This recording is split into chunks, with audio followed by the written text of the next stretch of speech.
घर्षण किसे कहते हैं? घर्षण की परिभाषा, मात्रक, सूत्र और इकाई। घर्षण बल जब दो पिंड परस्पर संपर्क में होते हैं एवं एक वस्तु दूसरे वस्तु के पृष्ठ पर गति करती है तो इनके संपर्क तलों के बीच एक बल कार्य करता है जो वस्तुओं की गति का विरोध करता है। इस बल को घर्षण बल कहते हैं।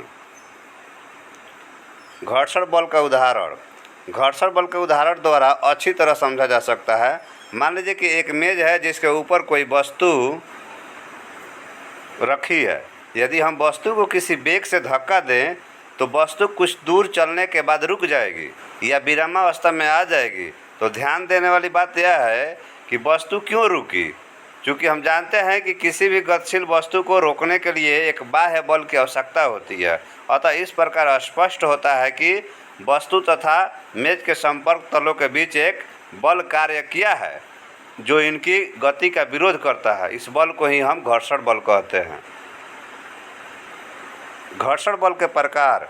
घर्षण बल दो प्रकार के होते हैं, गतिज घर्षण बल और स्थैतिक घर्षण बल। गति घर्षण बल क्या है?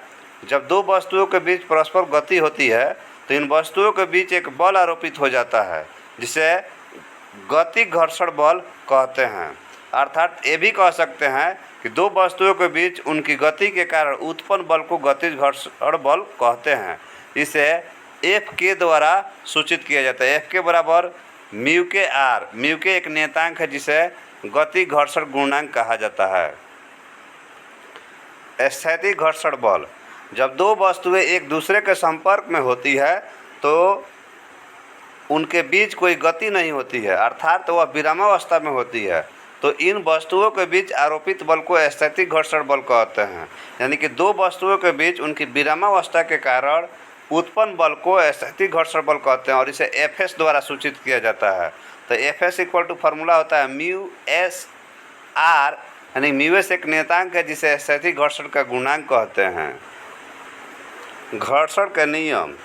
घर्षण बल सदैव गतिशील वस्तुओं पर उनकी गति की दिशा के विपरीत आरोपित होता है। जब दो वस्तुएं परस्पर एक दूसरे के संपर्क में होती है तो उनके बीच घर्षण बल अभिलंब प्रतिक्रिया आर के अनुक्रमानुपाती होता है। घर्षण बल संपर्क में रखी वस्तुओं के क्षेत्रफल पर निर्भर नहीं करता है।